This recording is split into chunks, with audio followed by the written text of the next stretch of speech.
Hi గారు, welcome to our channel. ప్రస్తుతం మనతో పాటు దాము బాలాజీ గారు సీనియర్ జర్నలిస్ట్ ఉన్నారు. వారితో ఒకసారి మాట్లాడదాం. సార్ నమస్కారం. సార్ నమస్తే సార్, పవన్ కళ్యాణ్ గారికి సుప్రీంకోర్టు షాక్ ఇచ్చినట్టుగా తెలుస్తుంది సార్. అంటే మొత్తం కొల్లేరు సరస్సును క్లీన్ చేయాలని చెప్పేసి ఆదేశాలు అయితే జారీ చేసింది. అయితే ఇది పెద్ద టాస్క్, కొల్లేరు సరస్సు క్లీన్ చేయడం అనేది. ఇప్పుడు ఇది పవన్ కళ్యాణ్ గారి శాఖలో ఉంది. సో ఇప్పుడు అది ఆయన ఏ విధంగా దీన్ని క్లీన్ చేస్తారు అని చెప్పేసి, అంటే ఏ విధంగా ఆదేశాలు జారీ చేసి క్లీన్ చేపిస్తారని చెప్పేసి మాట్లాడుకుంటున్నారు. చంద్రబాబు నాయుడు గారు కూడా దీని నుంచి కాపాడలేరు పవన్ కళ్యాణ్ అని కూడా అంటున్నారు. సార్ అసలు ఏంటి కొల్లేరు సరస్సు తీర్పు, సుప్రీంకోర్టు ఏం చెప్పింది, మరి పవన్ కళ్యాణ్ గారు ఈ పని పూర్తి చేస్తారంటారా లేదా సార్? పవన్ కళ్యాణ్కి ఇప్పుడు ఒక పెద్ద తలనొప్పి వచ్చి పడింది. అదేంటంటే సుప్రీంకోర్టు సీరియస్గా కొల్లేరు సరస్సు ఆక్రమణల మీద స్పందించింది. 2006 డైరెక్టివ్స్ అంటారు. 2006లో అప్పుడు బెంచ్ ఇచ్చిన ఆదేశాలనే అమలు చేయమని ఇప్పుడు మళ్ళీ జస్టిస్ బిఆర్ గవై, అగస్టిన్ జార్జ్ మాసిష్ అండ్ వినోద్ చంద్రన్ ముగ్గురుతో కూడిన ధర్మాసనం సీరియస్గా ఆదేశాలు జారీ చేసింది. ఈ రెండు శాఖలు అంటే అటవీ శాఖ, తర్వాత పర్యావరణ శాఖ, ఈ రెండు శాఖలు కూడా పవన్ కళ్యాణ్ చూస్తున్నాడు. కాబట్టి కొల్లేరు సరస్సు పరిరక్షణ కావచ్చు, ఆక్రమణల తొలగింపు కావచ్చు, పవన్ కళ్యాణ్ బాధ్యతగా మారింది.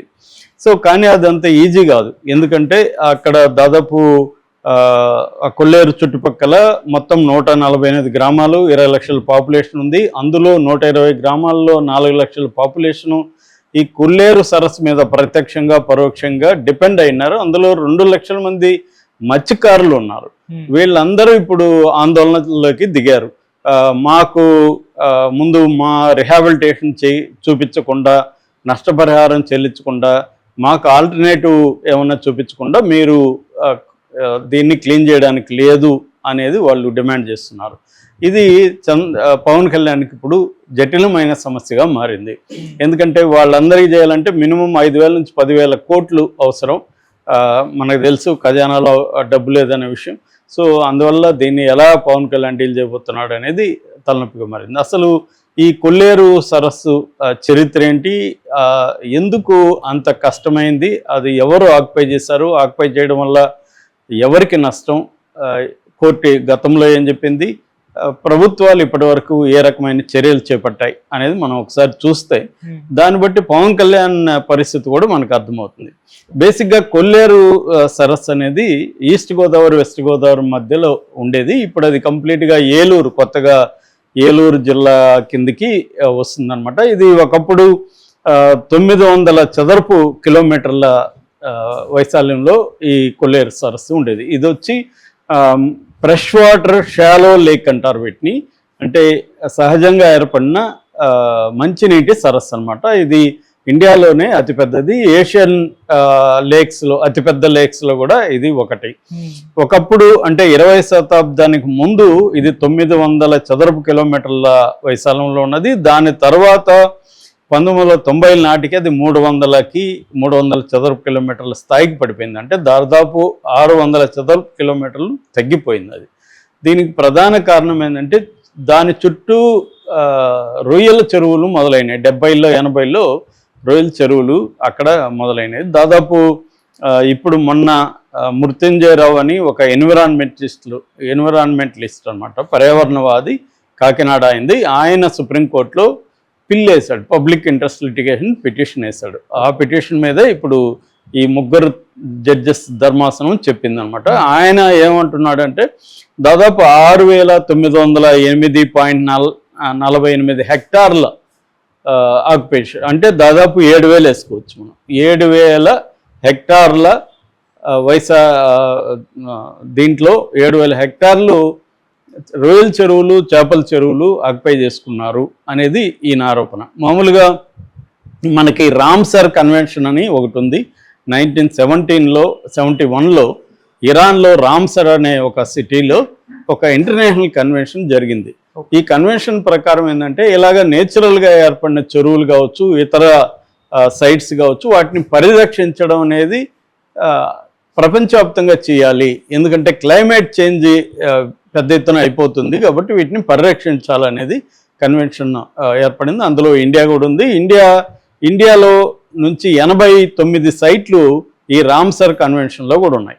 అందువల్ల కొల్లేరు సరస్సుని రక్షించాల్సిన బాధ్యత ఇటు కేంద్ర ప్రభుత్వానికి ఉంది, ఇటు రాష్ట్ర ప్రభుత్వానికి కూడా ఉంది అన్నమాట.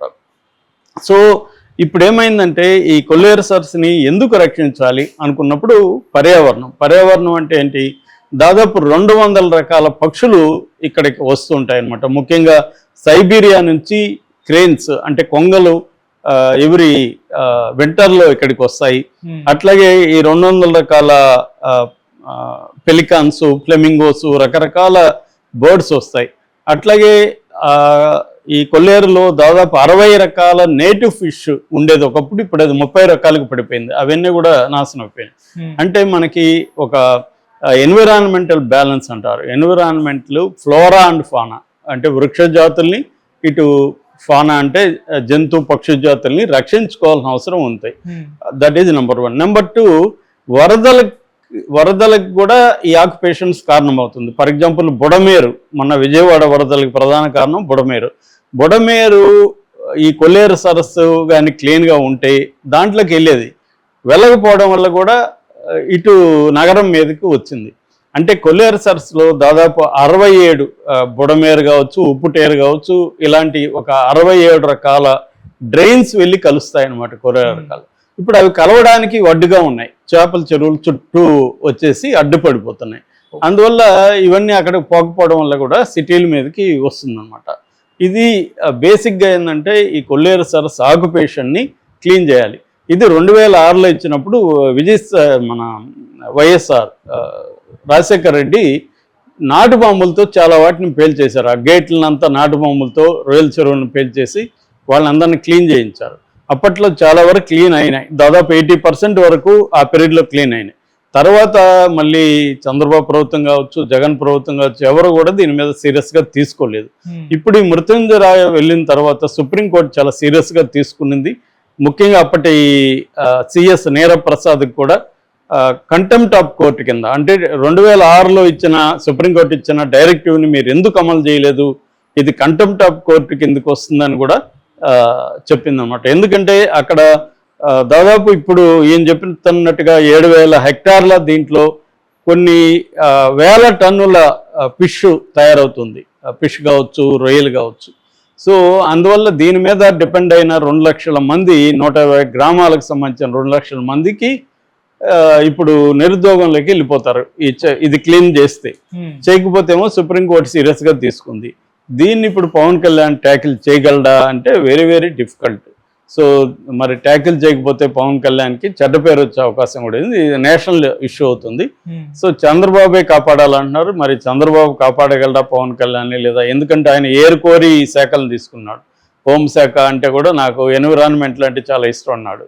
మాటలు చెప్పడం, పుస్తకాల్లో వ్యాసాలు రాయడం, లేకపోతే ఉపన్యాసాలు వేయడం ఓకే, కానీ ఎన్విరాన్మెంట్ని కాపాడడం అనేది చాలా చాలా కష్టం. ఎందుకంటే డెవలప్మెంట్ అంటేనే ఎన్విరాన్మెంట్ డిస్ట్రక్షన్ అనేది మనకి వచ్చేసింది. సో ఎన్విరాన్మెంట్ని డిస్టర్బ్ చేయకుండా ఇవాళ డెవలప్మెంట్ లేదు. సో దీన్ని ఎలా బ్యాలెన్స్ చేస్తారనేది ఇవాళ ఉంది. ప్రపంచవ్యాప్తంగా కూడా క్లైమేట్ చేంజ్ అనేది వెరీ ఇంపార్టెంట్. సో దాన్ని ఇప్పుడు ఏ ప్రభుత్వాలు కూడా సీరియస్గా తీసుకోవట్లేదు. అదేదో కోర్టుల సమస్యలాగా అయిపోయింది. నిజానికి ఎన్విరాన్మెంటల్ ఇష్యూ అంటే అర్థం మన ప్రజల జీవన ప్రమాణాలు మరింత బెటర్గా అవ్వడానికి కోసమే ఎన్విరాన్మెంట్ని మనం రక్షించుకోవాలి తప్ప ఎన్విరాన్మెంట్ కోసం ఎన్విరాన్మెంట్ కాదు, ప్రజల కోసమే ఎన్విరాన్మెంట్ని రక్షించుకోవాలి. మరి కానీ పవన్ కళ్యాణ్ ముందు ఒక పెద్ద ఛాలెంజ్ ఉంది. It's not a easy task. So ఏం చేస్తాడనేది చూడాలి. Okay sir, thank you so much.